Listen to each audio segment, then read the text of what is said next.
திருவண்ணாமலைக்கு வந்து நம்ம கிரிவல பாதையில வந்து நம்ம கிரிவலம் வந்தோம்னு சொன்னால் பூர்வ ஜென்ம புண்ணியம் செஞ்சுட்டா மட்டும்தான் நம்ம பாதைக்கு வர முடியும். அண்ணாமலையாரை வந்து அவரை நம்ம வந்து வலம் வர முடியும். அதுக்காக வர்றோம் சாமி. கிரிவலம் போறதுனால என்ன நன்மையா நடக்குது? நல்ல மன நிம்மதி கிடைக்கும், தெளிவு கிடைக்கும், இறையாற்றல் கிடைக்கும், நல்ல சிந்தனை கிடைக்கும், நல்லொழுக்கம் கிடைக்கும், நல்ல வழியில் போகக்கூடிய அந்த ஆற்றல் கிடைக்கும். நிறைய பேருக்கு நம்ம நன்மைகள் செய்யக்கூடிய எண்ணங்கள் கிடைக்கும் சாமி. சரி, நீங்க எதுக்காக ஒரு சாதுவா மாறினீங்க? நானா மாறல சாமி, இறைப்பணியில் இருந்துகிட்டு இருந்தேன். இறைவனா என்னை தேர்ந்தெடுத்தான் சாமி. இறைவனா 25 வருஷமா நீங்க வந்து ஒரு சாதுவா இருக்கீங்க. ஆமா சாமி. நீங்க என்ன உணர்ந்தீங்க? என்ன உணர்ந்துன்னு கேட்டீங்கன்னா சாமி, இந்த பிரபஞ்ச ஆற்றல வந்து பத்தி உண்மை எது பொய் எதுங்கிறது உணர்ந்த சாமி. அப்ப எது உண்மை எது பொய் நீங்க உணர்ந்தது? பருவதமலையில வந்து பாத்தீங்கன்னா பக்தர்கள் நிறைய பேர் வராங்க, திருவண்ணாமலை வர மாதிரி. பருவதமலையில என்ன ஸ்பெஷல்? பருவதமலைனா தென் கைலாசம்னு சொல்லக்கூடிய அந்த இடம் சாமி.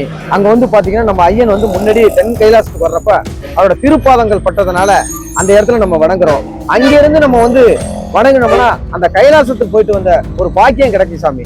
கைலாசத்துக்கு போயிட்டு வந்த பாக்கியமே கிடைக்கும். சரி, சிவனை வந்து பாத்தீங்கன்னா பாத்திருக்கீங்களா? எப்ப நிறைய வாட்டி உணர்ந்து இருக்கிற சாமி, காட்சி அளிச்சிருக்கிறார் சாமி. எப்படி காட்சி அளிச்சாரு? எப்படி நீங்க உணர்ந்தீங்க? அது தினமும் வந்து தியானத்தின் மூலமா நம்ம உணர முடியும், காட்சி பார்க்க முடியும் சாமி. மற்றபடி எதுவும் பார்க்க முடியாது சார். சாமி நமக்கு வந்து பாத்தீங்கன்னா இறைவன் நமக்கு எல்லா இன்பத்தையும் கொடுத்துருக்கிறாரு. அது வந்து பாத்தீங்கன்னா அவருடைய நிழல்ல தான் நம்ம இருக்கிறோம். நம்மளை ஆனந்தப்படுத்தக்கூடிய அந்த சிவபெருமானுக்கு நம்ம எல்லாரும் சேர்ந்து கொடை பிடிக்கிற சாமி. அவரும் அந்த சாமி வணக்கம். வணக்கம் சாமி. சாமி உங்க பேர் என்ன சாமி? முத்துசாய் ஞான சித்தர், பருவதமலை. சாமி எந்த ஊர் சாமி நீங்க? நம்ம வந்து பாத்தீங்கன்னா ஸ்ரீபெரும்புத்தூர் பக்கத்துல நிமிலி கிராமத்துல ஸ்ரீ சக்தி அருணாச்சல ஈஸ்வரர் ஆலயம் வச்சிருக்கோம் சாமி. ஆலயம் வச்சிருக்கீங்க? ஆமா சாமி. இப்ப வந்து கிரிவலம் போயிட்டு இருக்கீங்களா? ஆமா சாமி. சாமி எத்தனை நாளா கிரிவலம் போயிட்டு இருக்கீங்க? இதோட வந்து பாத்தீங்கன்னா 4வது நாளா சுத்திட்டு இருக்கோம் சாமி. கிரிவலம் 4வது வாட்டி. 4வது வாட்டி? ஆமா சாமி. இன்னைக்கு ஒரே நாள்ல சுத்துறீங்களா இல்ல வந்து பாத்தீங்கன்னா மாசத்துக்கு ஒரு டைம் வந்து கிரிவலம் போறீங்களா? மாசத்துக்கு 2 தடவை வருவோம் சாமி. இது 4வது டைம் சுத்துறோம். இப்ப வந்து பாத்தீங்கன்னா 4வது முறை கிரிவலம் போயிட்டு இருக்கீங்க. ஆமா சாமி. எதுக்காக நீங்க வந்து பாத்தீங்கன்னா மாசம் வந்து கிரிவலம் போறீங்க? நம்மளுடைய திருவண்ணாமலைக்கு வந்து நம்ம கிரிவல பாதையில வந்து நம்ம கிரிவலம் வந்தோம்னு சொன்னால் பூர்வ ஜென்ம புண்ணியம் செஞ்சுட்டா மட்டும்தான் நம்ம பாதைக்கு வர முடியும். அண்ணாமலையாரை வந்து அவரை நம்ம வந்து வலம் வர முடியும். அதுக்காக வர்றோம் சாமி. அதுக்காக தான் நீங்க வந்திருக்கீங்க? ஆமா சாமி. சரிங்க சாமி, இப்ப வந்து கிரிவலம் போறதுனால என்ன நன்மையா நடக்குது? நல்ல மன நிம்மதி கிடைக்கும், தெளிவு கிடைக்கும், இறையாற்றல் கிடைக்கும், நல்ல சிந்தனை கிடைக்கும், நல்லொழுக்கம் கிடைக்கும், நல்ல வழியில் போகக்கூடிய அந்த ஆற்றல் கிடைக்கும். நிறைய பேருக்கு நம்ம நன்மைகள் செய்யக்கூடிய எண்ணங்கள் கிடைக்கும் சாமி. சாமி இப்ப வந்து பாத்தீங்கன்னா இப்ப நீங்க எத்தனை வருடங்களா இப்போ நீங்க ஒரு சாதுவா இருக்கீங்க? நான் 25 வருஷமா இருக்கேன் சாமி. 25 வருஷமா இருக்கீங்க. ஆமா. உங்களுக்கு குடும்பம்லாம் இருக்கா? பொண்டாட்டி பிள்ளைங்க எல்லாரும் இருக்காங்க சாமி. சரி, நீங்க எதுக்காக ஒரு சாதுவா மாறினீங்க? நானா மாறல சாமி, இறைப்பணியில இருந்துகிட்டு இருந்தேன். இறைவனா என்னை தேர்ந்தெடுத்தான் சாமி. இறைவனா உங்களை தேர்ந்தெடுத்தாரு? ஆமா சாமி. எப்படி உங்களை தேர்ந்தெடுத்தாரு? அதிகம் பாத்தீங்கன்னா வழிபாடு முறையில நம்மளை தேர்ந்தெடுத்துக்கிட்டாரு. அனுதினமும் அவரை நம்ம தொழுதுகிட்டே இருந்தோம்.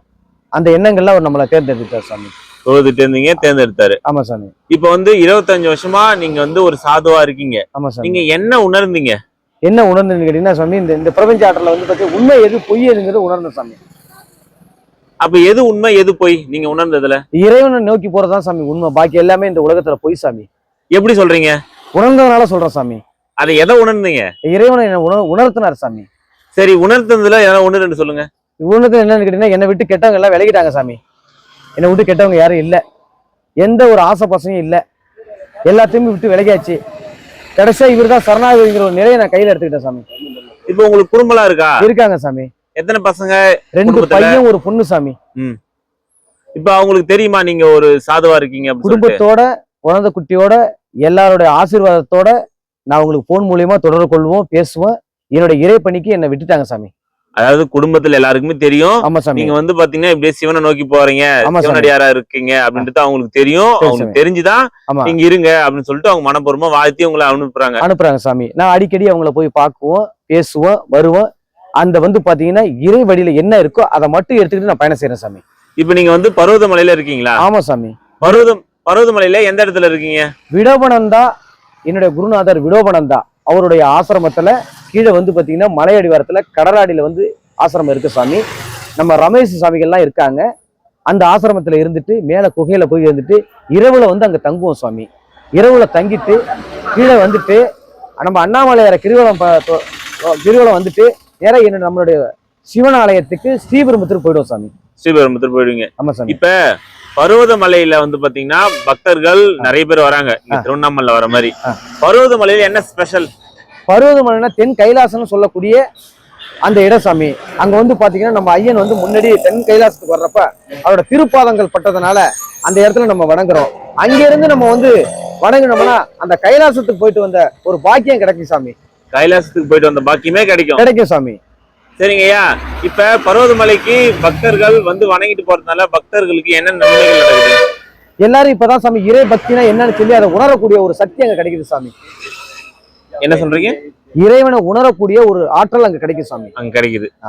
சரிங்க ஐயா. இப்ப நீங்க திருவண்ணாமலைக்கு வந்திருக்கீங்க. திருவண்ணாமலைக்கு 4 டைம் வந்திருக்கீங்கன்னு சொல்றீங்களே, திருவண்ணாமலையில நீங்க என்ன உணர்ந்தீங்க?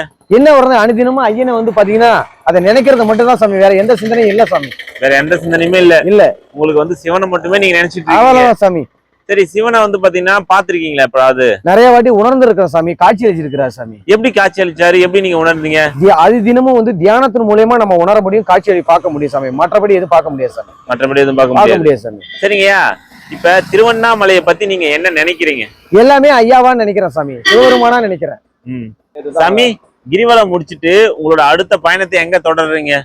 வருஷம் வந்து பாத்தீங்கன்னா சாமி, நம்ம ஐயா நம்மளுடைய அப்பன் தகப்பன் அருணாச்சல ஈஸ்வரருக்கு வந்து பாத்தீங்கன்னா திருக்குடை வந்து 11 வருடங்களாக இங்க வணங்கி இங்க நம்ம வந்து கொடை கொடுத்துக்கிட்டு இருக்கோம். எந்த கொடை ஐயா? கொடைனா நம்ம வந்து கார்த்திகை தீபத்தை அன்னைக்கு ஐயா வலம் வரக்கூடிய கொடை வந்து பாத்தீங்கன்னா மாசுவாமணி ஈஸ்வரர் ஆலயம் திருமுலவாயிலிருந்து லிங்கேஸ்வரர் ஐயா வந்து வருடம் 11 வருடங்களாக இந்த திருக்குடையை வந்து சமர்ப்பணம் செஞ்சிருக்காரு. அதன் மூலியமா நிறைய சிவனடியார்கள் பொதுமக்கள் எல்லாம் கலந்து கொள்றதுக்காக நாங்க அங்க போயிட்டு இருக்கோம் சாமி. இப்ப இந்த கொடை கொடுக்கறதுனால என்ன நன்மை? எதுக்காக கொடை கொடுக்குறீங்க? அதை பத்தி சொல்லுங்க சாமி. நமக்கு வந்து பாத்தீங்கன்னா இறைவன் நமக்கு எல்லா இன்பத்தையும் கொடுத்துருக்கிறாரு. அது வந்து பாத்தீங்கன்னா அவருடைய நிழல்ல தான் நம்ம இருக்கிறோம். நம்மளை ஆனந்தப்படுத்தக்கூடிய அந்த சிவபெருமானுக்கு நம்ம எல்லாரும் சேர்ந்து கொடை பிடிக்கிற சாமி. அவரும் அந்த நிழல்ல இருக்கிற ஒரு எண்ணங்களோட இந்த கொடையை நம்ம அவருக்கு சமர்ப்பணம் பண்றோம் சாமி. சரி, கொடை கொடுக்குறீங்க. இது வந்து பாத்தீங்கன்னா கொடை கொடுக்கிற உரிமையை யாரு கொடுத்தா யாரு வேணாலும் கொடை கொடுக்கலாமா? யாரு வேணாலும் கொடுக்குங்கிறது முக்கியம் கிடையாது சாமி. ஐயனுக்கு வந்து பாத்தீங்கன்னா அந்த ஐயன் வழியில வர்றவங்களுக்கு மட்டும்தான் அந்த அருளை கொடுத்துருப்பாரு சாமி. அது லிங்கேஸ்வரன் ஐயாவுக்கு வந்து 11 வருடங்களாக கொடுத்துருக்கிறார் சாமி. இப்ப நீங்க கொடை கொடுத்துட்டு இப்ப ஊருக்கு கிளம்புறீங்க? ஆமா சாமி, நம்மளுடைய சிவாலயத்துக்கு கிளம்பிடுவோம் சாமி. நீங்க எத்தனை கொடை கொடுத்துருக்கீங்க? 7 கொடை கொடுத்துருக்கோம் சாமி. 7 கொடை கொடுத்துருக்கீங்க? ஆமா சாமி. சரிங்கய்யா. இந்த நிகழ்ச்சி முடிஞ்ச உடனே சாமி நம்ம சக்தி அருணாச்சல ஈஸ்வரர் ஆலயத்துல அயோத்திக்கு வந்து பாத்தீங்கன்னா இந்த டிசம்பர் 29ஆம் தேதி 29/12/2024 ஞாயிற்றுக்கிழமை அன்றைக்கு 7 கொடை அயோத்திக்கு சமர்ப்பணம் பண்ணக்கூடிய ஒரு பாக்கியம் அந்த இறைவன் எங்களுக்கு கொடுத்துருக்காரு சாமி. இப்போ வந்து பாத்தீங்கன்னா திருவண்ணாமலையும் கொடுத்துருக்கீங்க, அயோத்திக்கும் கொடுக்க போறீங்க. ஆமா சாமி. சூப்பர் சாமி. உங்களோட ஆன்மீக பயணம் இனிதாக அமைய எங்க சேனல் சார்பாக உங்களை வாழ்த்துக்கிறோம். நன்றி, வணக்கம்.